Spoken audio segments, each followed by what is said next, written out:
திருச்சி பாரதியார் சாலையில் செயல்பட்டு வரும் செயின்ட் ஜேம்ஸ் மெட்ரிக் பள்ளியில் 2ஆம் வகுப்பு படித்து வந்த பிரணீத் என்ற மாணவன் வகுப்பறையில் திடீரென உயிரிழந்தான். அவனது உயிரிழப்பு திருச்சியில் பெரும் அதிர்ச்சியை ஏற்படுத்தியுள்ளது. இந்த நிலையில் அவனது தந்தை செல்லப்பணம் இடையேற்கிறார். அவர் சில கேள்விகளை முன்வைப்போம். சார், சம்பவம் எப்படி நடந்துச்சு, அதை பற்றி கொஞ்சம் சொல்லுங்கள். அவருக்கு ஆக்சுவலாக 1.5 வயசில் ஓப்பன் ஹார்ட் சர்ஜரி பண்ணியிருக்காங்க.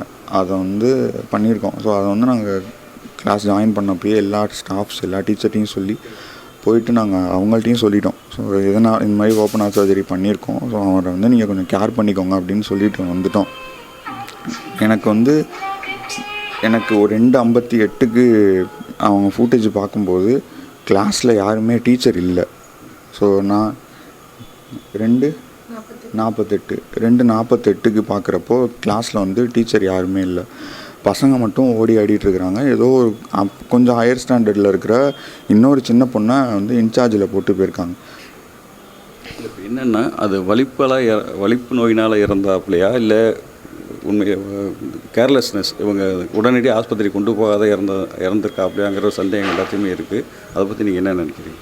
இல்லை, அதுதான் நான் சொல்கிறேன். எந்த ஒரு ட்ரீட்மெண்ட்டாக அது எதனால் வேணால் இருந்துட்டு போகுது, வலிப்புனால இருக்கட்டும்.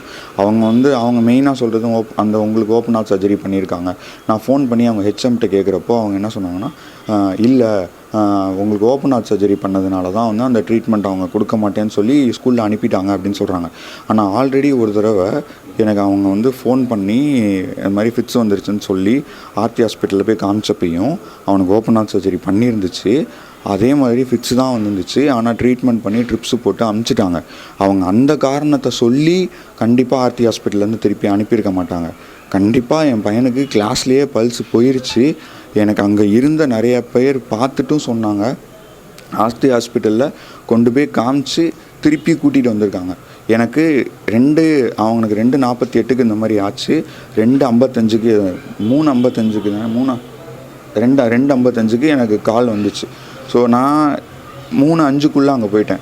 ஆர்த்தி ஹாஸ்பிட்டல் ஆப்போசிட்டில் இருக்குது. இவங்க சொல்கிற மாதிரி கொண்டு போய் பார்த்து எல்லாம் செக்கப் பண்ணி திரும்பவும் கொண்டு வந்து அங்கே வைக்கலாம் முடியாது. ஏன்னா எனக்கு முன்னாடியே ஒய்ஃப் அங்கே ரீச் ஆகிட்டாங்க. நான் 3:05க்கு போனால் அவங்க 3 மணிக்கெலாம் போயிட்டாங்க. எப்படி கொண்டு போய் அவ்வளோ செக்கப்பையும் முடிச்சுட்டு அவங்க ஸ்கூலுக்கு கொண்டு வந்துருக்க முடியும்? அவங்க ஹார்ட் சர்ஜரிலாம் பண்ணியிருக்காங்கன்னா எப்படி பண்ண முடியும்? அவங்க பல்ஸ் இல்லைன்னு சொல்லி இல்லைங்க நாங்கள் பார்க்க முடியாதுங்க அனுப்புங்கன்னு சொல்கிறதுக்கு மட்டும்தான் அந்த டைம் பீரியட் கரெக்டாக இருந்திருக்குமே தவிர, இவங்க சொல்கிற மாதிரி அந்த டெஸ்ட்லாம் பண்ணி அதுக்கப்புறம் கூப்பிட்டு வச்சாங்களாங்கலாம் எனக்கு தெரியல சார். அதில் தான் எனக்கு சந்தேகமாக தான் இருக்குது. அது கிளாஸ் இடைவேளையில் நடந்ததாக சொல்கிறாங்க. நான் ஃபுட்டேஜில் பார்த்தீங்கன்னா பசங்க விளையாண்டுருக்காங்க, டீச்சர்ஸ் இல்லை, ரொம்ப நேரமாக டீச்சர்ஸ் இல்லை. டீச்சர்ஸ் எங்கே போனாங்கிற கேள்வி இருக்குது. அந்த கேள்வியை நீங்கள் முன் வச்சிங்களா அங்கே நிர்வாகத்திட்ட? நான் கேட்டதுக்கு தான் அவங்க கேட்டதுக்கு அவங்க இல்லைங்க இது இடைவேளை நேரம் தான் சொல்கிறாங்களே தவிர அது இடைவேளை நேரமும் கிடையாது. அப்படியே இடைவேளை நேரமாகவே இருந்துட்டு போட்டோம். அவங்க ஸ்போர்ட்ஸ் டேக்கு டீச்சர்ஸை கூப்பிட்டு போகல, அதுக்கு அந்த டீச்சர்ஸை அதில் எங்கேஜாக வச்சுட்டு வேறு ஒரு சீனியர் கிளாஸில் இருக்கிற இன்னொரு சின்ன பொண்ணை அவங்க இன்சார்ஜில் வச்சுட்டு போயிருக்காங்க. அந்த வீடியோவில் அந்த இன்சார்ஜ் இருக்கிற பொண்ணும் தெளிவாக தெரியுறாங்க. ஸோ அந்த வீடியோ ஃபுட்டேஜ் எங்ககிட்டையும் இருக்குது. அதில் அந்த பொண்ணு ரொம்ப தெளிவாக தெரியுறாங்க. அந்த பொண்ணை இன்சார்ஜில் வச்சுட்டு போகிறதுக்கு உங்களுக்கு யார் ரைட்ஸ் கொடுத்தா? ஒரு ஸ்டாஃபு, ஒரு ப்ரொஃபஸர், ஒரு டீச்சர் அங்கே இருக்கணும். அவங்கள நம்பி தான் நாங்கள் ஸ்கூலுக்கு அனுப்புகிறோமே தவிர ஒரு 10th 11th படிக்கிற பொண்ணை நம்பி யார் இது பண்ணது? இப்போ என் பிள்ளை செத்து போச்சு. இப்போ ஒரு டீச்சராக இருந்தால் என்ன செய்யணும்னு அவங்களுக்கு தெரிஞ்சுருக்கும். ஒரு 9ஆம் படிக்கிற பொண்ணு 10வது படிக்கிற பொண்ணுக்கு என்ன தெரியும்? சரி, அவங்க சொல்கிற மாதிரி ஸ்போர்ட்ஸ் டேக்கு கூப்பிட்டு போகல, பிரேக் டைமாகவே இருக்கட்டும். பிரேக் டைம் யாருக்கு சார் இருக்கும்? ஸ்டாஃப்ஸுங்களுக்கு இருக்குமா, இல்லை குழந்தைங்களுக்கு இருக்குமா? குழந்தைங்களுக்கு தான் பிரேக் டைமு. அந்த குழந்தைங்களோட பிரேக் டைமை தான் கூப்பிட்டு போய் எல்லாம் ஆர்கனைஸ் பண்ண வேண்டியது ஸ்டாஃபோட வேலை. குழந்தைங்கள விட்டுட்டு ஸ்டாஃப் போயிடுவாங்களா? என்ன மாதிரியான நடவடிக்கை மேற்கொள்ளணும்னு நீங்கள் எதிர்பார்க்குறீங்க சார்?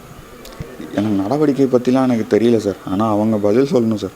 என் பிள்ளை செத்துட்டான். ஆனால் அங்கே இருக்கிற எல்லாருமே பிரணீத்து தான் சார். இதே மாதிரி மற்ற பேரண்ட்ஸ்க்கு ஒரு நிலைமை கண்டிப்பாக வரக்கூடாது. அதுக்கு அவங்க எனக்கு தக்க பதில் சொல்லி தான் சார் ஆகணும்.